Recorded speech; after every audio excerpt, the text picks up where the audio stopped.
First things first, is James Harden back? Is the real James Harden back? I can't say this, and without any certainty, or I can't say this definitively, of course, but emphatically, no, the real James Harden is not back. I'm not trying to throw any sort of hate. I'm not trying to throw any sort of shade. And yes, he did explode for 31 points, which ultimately led to Philadelphia tying up the series against the Miami Heat to the tune of 2-2. Scored 16 in the fourth quarter, had 4 threes. I get all that. But when you consider the fact, and when you take a second to consider the fact that James Harden's 31-point performance was the most, not only in the playoffs this year, it's only his first 30-point game since March 29th. So we're talking about over a month ago was the last time he had 30 points. And in 31 games with the Philadelphia 76ers, his 31 points in Game 4 against the Miami Heat was his second most in a victory. Now, going back to his last 30-point game, which was in the regular season against the Milwaukee Bucks in a loss, 118 and 116, James Harden had 32. All playoffs this year and the games with Joel Embiid included, Harden is yet to eclipse 22. And so, yes, while it was very encouraging to see him drop 31 against the Miami Heat, while it was very encouraging to see him drawing fouls, seeing him blow by and get past a Bam Adebayo, some of the defenders, the plethora of defenders that Miami threw at him, it was a relief to see him make his shots, finally make his shots. And like he talked about, it was simple. He just started making the shots again.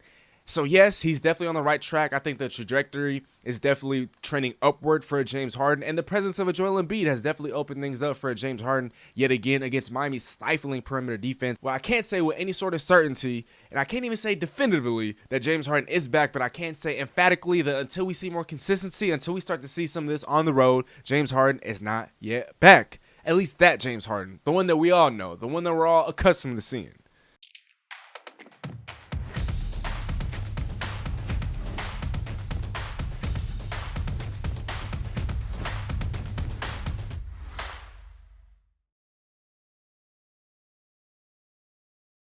This is your boy, this is your host, Calvin-Domingo, a.k.a. Steezy A. Smith, breaking it down on another, it's not a Seahawks episode, it's not an NFL episode, an NBA episode, and like you guys know, the Miami Heat are one of the teams that I cover in the NBA, and so we're going to be talking about the Miami Heat and whether or not they could hold off the Philadelphia 76ers. After taking a 2-0 series lead, Miami has since lost games 3 and 4 in Philadelphia, and so every team at home has won this series, and every team on the road has lost this series. Miami, albeit without a Joel Embiid, went 2-0 in games 1 and 2 in Miami. Obviously, Joel Embiid's presence has a lot to do with that. I know this was back in Game 3, but in looking at some of the numbers, especially defensively and what he was able to provide for Philadelphia, it's absolutely astonishing. Throughout the entirety of Game 3, when Embiid was the primary defender on any Miami Heat player offensively, he held up to a lowly and a measly 4 for 17 from the field, a grand total of 23.5% from the field. And so we know he's capable of providing offensively, as we all know, or you guys don't know this yet, but all respect to Nikola Jokic, Joel Embiid was my MVP, the NBA's first big man to win the scoring title since Shaquille O'Neal with 30.6 points per game. Not only is he such a superstar offensively, but defensively, he's the anchor of an elite defense. When he's not there, the defense absolutely craters, but when he's there, that defense is absolutely top tier, it's absolutely top notch. And so obviously he's been able to kind of provide a boon for the Philadelphia 76ers. He's one of the biggest reasons why the team hasn't been able to rally down 0-2 to tie up the series 2 games apiece against the number 1 seed Miami Heat. But keep in mind, during the regular season, I know this is the regular season, but Miami was the best three-point shooting team in the NBA at 37.9%, or essentially 38% from the field. Now, in the last 2 games on the road, they have been absolutely abysmal. I mean, oh my gosh, the numbers are terrible. They're ugly to look at, but here they are. 14 for 65 in games 3 and 4 combined, 21% from 3, and with the exception of a Jimmy Butler, anyone not named Jimmy Butler for the Miami Heat has just been putrid offensively. I mean, in the numbers, the stats show it. The eye test shows it. From the field, here's everyone not named Jimmy Butler and what they're doing statistically. 40 of 17 for 35% from the field, and then from 3, 11 to 54, so 20%. One of Miami's best shooters, Duncan Robinson, has just been a ghost ever since his game 1 explosion against the Atlanta Hawks in round 1.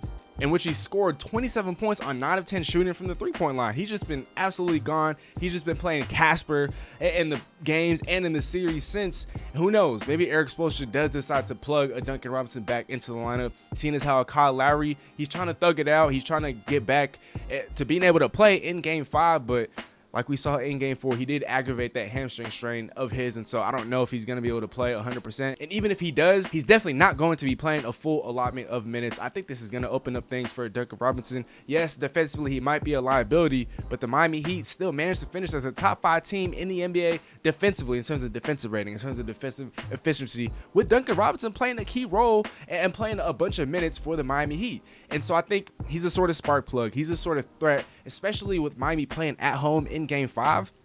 These guys are going to be key role players, supporting cast type players. Victor Oladipo, Tyler Hero, Duncan Robinson, Gabe Vincent, with Kyle Lowry limping, with Jimmy Butler doing everything that he can. He's averaging 29 points per game this entire postseason run, which I think is a career high, and then dropping 33 and then 40 points per game in the last 2 games. These are the most he's ever scored in back-to-back games in the playoffs and throughout the entirety of his career. And so with Jimmy Butler doing everything that he can, I think it's time for the rest of these guys to show up. And I think they do that in Game 5. And as we all know, the series does not really start until the road team finally wins.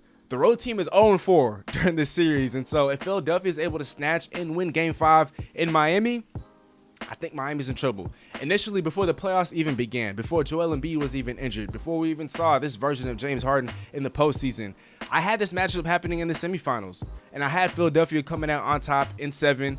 You could watch the film on the Boelt from a couple of weeks ago. I said Philadelphia in 7. Now, when everyone heard about Joel Embiid's injury, I changed my prediction. I said Miami in 5. Now, I don't know. Obviously, a lot is riding on what happens in Game 5. But Philadelphia, like I said, is able to take this one. I think Philadelphia ultimately wins in 7. But Miami's going to be a tough out, especially with their backs now against the wall, with a lot of momentum falling in the shoulders, or with a lot of the momentum now in Philadelphia's hands. I think Jimmy Butler is definitely going to be in for another huge game. I know at home he hasn't done a lot, but he hasn't had to. I mean, games 1 and 2, we are talking about a Philadelphia team that didn't have a Joel Embiid, but with Jimmy Butler having his way, especially against a Joel Embiid when he was the primary defender on Jimmy Butler, we saw Jimmy Butler absolutely cooking him in Game 4. Now, Joel Embiid can hold his own. I'm not saying that he's a scrub by any means defensively, but Jimmy Butler was having his way. The role players should step up at home. Tyler Hero should find his ground, and with Eric Spoelstra being as intellectual and being as smart and being as great of a head coach as he is going to find a way to plug Duncan Robinson back into the starting lineup, not only to provide a spark when it comes to shooting the basketball, but he's going to be able to mask and hide his flaws defensively. I mean, Miami was a top 5 team despite Duncan Robinson being in the lineup and playing 27 to 30 plus minutes a night. And so if Miami's able to shoot the basketball better, if Jimmy Butler's able to continue what he's doing, if Bam Adebayo and the rest of the guys can hold their own defensively against Philadelphia, I think Philadelphia is definitely going to be in some trouble come Game 5. But until a road team wins a game this series, it's hard to definitively say that, oh, this team or that team is going to win. Now, if we're going off talent alone, Philadelphia probably has the edge in that category, but Jimmy Butler and the Miami Heat are not going down without a fight. And if for some reason, and if somehow Kyle Lowry is able to thug it out and gut it out in Game 5, who knows? Maybe his presence is enough to kind of spark the Miami Heat to start shooting and putting the ball in the hole. Now, before we go, I would like to just say, we cannot forget about our good friend over there at Alpine Sports, the world's best sports analytics tool on the internet. Now, there are still a couple of games to be played tonight. I know it's not involving Miami and Philadelphia. That's tomorrow. But at 7 o'clock p.m. Pacific time, the Warriors and the Grizzlies, Game 4 in San Francisco tonight. Here's a player prop that I feel like you guys should strongly consider. And via Alpine Sports, like you guys can see on the graph in front of me, the robot likes the over for Klay Thompson. His player prop line for points is 21.5.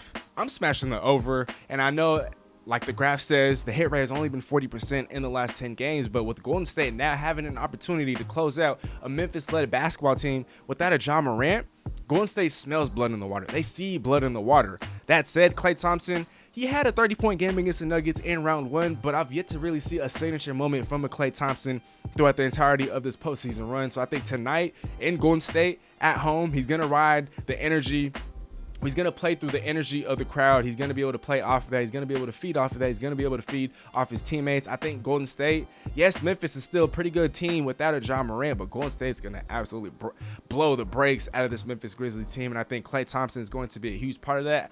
Again, I'd say smash the over on 21.5. Klay Thompson will drop 30-plus points. Mark my words, as the Golden State Warriors will take a 3-1 lead over the Memphis Grizzlies tonight.